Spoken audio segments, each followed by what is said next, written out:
Hello everyone, कैसे हैं आप सब। स्वागत है आपका मेरे यूट्यूब चैनल कॉमर्स वाले में। आज इस वीडियो में मैं आपसे डिस्कस करने वाला हूं कि क्या आप इनकम टैक्स रिफंड के लिए अपडेटेड रिटर्न को फाइल कर सकते हैं। तो जवाब है नहीं। अगर आप टैक्स का रिफंड लेना चाहते हैं और उसके लिए आप अपडेटेड रिटर्न फाइल कर रहे हैं तो आप इनकम टैक्स रिफंड नहीं ले सकते। आप अपलोड करने जाएंगे तो एरर आएगा। ठीक है, इस वीडियो में और भी कंडीशंस मैं आपसे डिस्कस करने वाला हूं कि ऐसे और कौन कौन से कंडीशंस हैं जहां पे आप अपडेटेड रिटर्न को फाइल नहीं कर सकते। तो अगर आप सिर्फ टैक्स रिफंड के लिए वीडियो देख रहे थे तो जी नहीं, आप फाइल नहीं कर सकते। और भी कंडीशंस आपको अगर जानने हैं तो मेक श्योर कि आप वीडियो को पूरा देखिए। ठीक है, वीडियो स्टार्ट करने से पहले अगर आपने चैनल को सब्सक्राइब नहीं किया तो सब्सक्राइब कीजिए, बेल आइकन प्रेस कीजिए। बेल आइकन प्रेस करने के बाद आपको ऑल पे क्लिक करना है ताकि मैं जब भी वीडियोस को अपलोड करूं तो उसके नोटिफिकेशंस आपको मिल सके।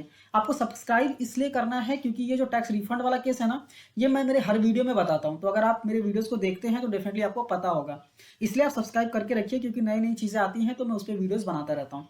ठीक है, तो आइए अदर जो कंडीशंस है हम वो भी देख लेते हैं। अभी अभी कंडीशंस क्या है, वो कौन कौन से पर्सन हैं जो आईटीआरयू फाइल करने के लिए एलिजिबल नहीं है। ठीक है, यहाँ पे कुछ 8 नंबर्स दिए हुए हैं। ये सारे लोग जो हैं वो आईटीआरयू फाइल नहीं कर सकते हैं। पहला कौन है? पहला वो पर्सन है जिसने अपडेटेड रिटर्न पहले से ही फाइल कर दिया है। ठीक है, अगर आपने पहले ही अपडेटेड रिटर्न फाइल कर दिया है और आप चाहते हैं वापस updated return same financial year के लिए फाइल करने के लिए तो आप फाइल नहीं कर पाएंगे। ठीक है, ध्यान दीजिए, अगर आपने ओरिजिनल रिटर्न फाइल किया है, बिलेटेड रिटर्न फाइल किया है तो आप अपडेटेड रिटर्न को फाइल कर सकते हैं। बट अगर आपने अपडेटेड रिटर्न फाइल किया है तो आप अपडेटेड रिटर्न वापस फाइल नहीं कर सकते। ठीक है, सेकेंड पॉइंट ये है फॉर फाइलिंग नील रिटर्न या फिर लॉस रिटर्न। अगर आप नील रिटर्न फाइल करना चाहते हैं तो भी आप अपडेटेड रिटर्न फाइल नहीं कर सकते। और नील रिटर्न मतलब अगर आपका इनकम आप बिलो एग्जम्पशन लिमिट से नीचे दिखा रहे हैं, ठीक है, तो आप उसको नील रिटर्न कंसीडर कर सकते हैं और वो नील रिटर्न आप फाइल नहीं कर सकते। या फिर अगर आप लॉस का रिटर्न फाइल करना चाहते हैं कि आप लॉस क्लेम कर सकें तो भी इसके लिए भी आप आईटीआरयू अपडेटेड रिटर्न फाइल नहीं कर सकते। थर्ड है for claiming enhancing the refund amount. जैसा कि मैंने स्टार्टिंग में ही बताया कि अगर आप रिफंड के लिए फाइलिंग कर रहे हैं तो आप नहीं कर सकते। या तो आप रिफंड क्लेम करने के लिए फाइल कर रहे हैं या फिर अपना रिफंड ऑलरेडी क्लेम किया है बट आपसे कुछ रिफंड छूट गया था और वापस वो भी रिफंड आप क्लेम करने के लिए फाइल करना चाहते हैं तो आप नहीं कर सकते। फोर्थ पॉइंट है updated return result in lower tax liability. That means कि आपने जब भी पहले फाइल किया था तो आपने ज्यादा टैक्स भर दिया था, बाद में आपको पता चला कि आपने गलती से ज्यादा टैक्स भर दिया है और अब आप चाहते हैं कि उस टैक्स लाइबिलिटी को कम कर दें। इन शॉर्ट जो आपने पे किया है उसको रिफंड ले लें, तो आप नहीं कर सकते। ठीक है, फिफ्थ पॉइंट कहता है सर्च प्रोसीडिंग्स। मतलब कोई भी आपके अंडर प्रोसीडिंग्स चल रहा है ना, अंडर सेक्शन 132 हो गया, 113A हो गया, या फिर कोई असेसमेंट चल रहा है, रीअसेसमेंट चल रहा है, ठीक है, रिकम्प्यूटेशन चल रहा है, कुछ भी पेंडिंग है, ठीक है, उस फाइनेंशियल ईयर के लिए जिस फाइनेंशियल ईयर के लिए आप आईटीआरयू फाइल करना चाहते हैं तो आप फाइल नहीं कर सकते। फिफ्थ, सिक्स और सेवंथ मैंने यहाँ पे बता दिया।